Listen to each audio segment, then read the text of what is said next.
Bonjour, dans cette vidéo, tu vas apprendre à ordonner des nombres décimaux. Alors tout d'abord, on va commencer par comparer des nombres décimaux.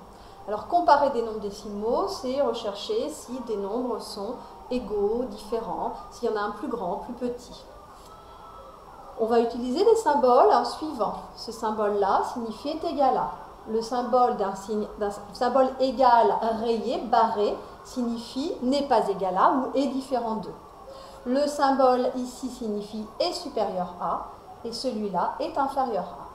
Par exemple, avec mes nombres ici, le nombre 11 est égal au nombre 11,01, je mets le symbole égal. Le nombre 1,1 et le nombre 1,01 ne sont pas égaux, ils sont différents. Je mets le symbole est égal à avec une barre pour dire est différent d'eux. Attention, mon symbole est différent d'eux n'est pas dans ce sens-là. Je raye, je barre dans cette oblique-là. Le nombre 2 est supérieur à 1,5 et le nombre 3 est inférieur à 4. À présent, nous pouvons également ranger des nombres décimaux. Alors pour les ranger, nous disposons de deux ordres, l'ordre croissant et l'ordre décroissant.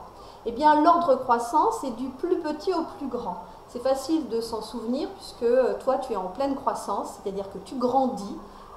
Eh bien, là, on va classer dans l'ordre croissant les nombres du plus petit au plus grand.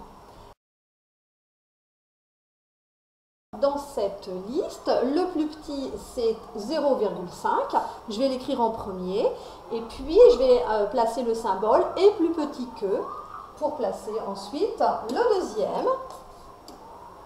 Donc, 0,5 est plus petit que 1, qui est plus petit que 2,4. Ensuite, est-ce que ça va être 3,01 ou 3,2?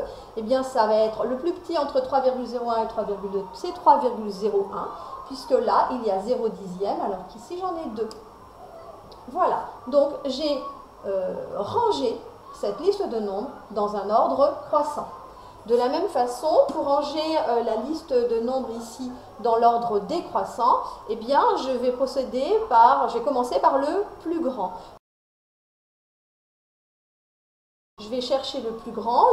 Le plus grand de cette liste, c'est 3,69. Ensuite, ça va être 3,4, puis 3, puis 2,9, plus 0,9. Et on les range en utilisant le symbole est plus grand que. Ne mettez pas même si vous les mettez dans le bon ordre, ne mettez pas des petits tirets.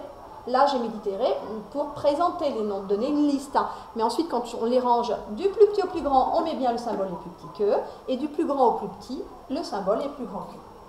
Donc, je peux maintenant intercaler un nombre entre deux autres nombres. Intercaler un nombre, ça signifie que je vais placer un nombre décimal entre mes deux valeurs.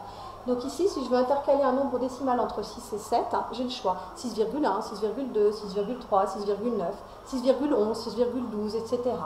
Donc là, je choisis 6,1, mais j'aurais pu mettre autre chose. Je vais également pouvoir encadrer un nombre décimal. Ça veut dire que c'est l'inverse. Là, c'est intercalé. Maintenant, je vais encadrer, c'est-à-dire qu'à partir de mon nombre décimal, je vais trouver une valeur plus petite, une valeur plus grande. Et là, je veux deux nombres entiers consécutifs. Donc 3,6 est compris entre 3 et 4. 3,6 c'est un petit peu plus grand que 3, mais un petit peu plus petit que 4. Eh bien, cette valeur 3 s'appelle aussi la valeur approchée par défaut parce que je prends que 3 ou le 3,6, j'ai laissé tomber 6 dixièmes. Et cette valeur 4 ici s'appelle la valeur approchée par excès, puisque j'approche mon nombre qui est normalement fait 3,6, je le remplace par 4, d'accord? Donc 4 est la valeur approchée par excès, puisque je prends un peu plus. Je prends 4 dixièmes de plus, puisque 3,6 et 4 dixièmes, ça me fait bien 4. Donc valeur approchée par défaut, valeur approchée par excès. Eh bien, encadrer un nombre décimal, comme je l'ai fait ici, cela revient à chercher en fait sa valeur approchée par défaut et sa valeur approchée par excès. Voilà, tu sais tout.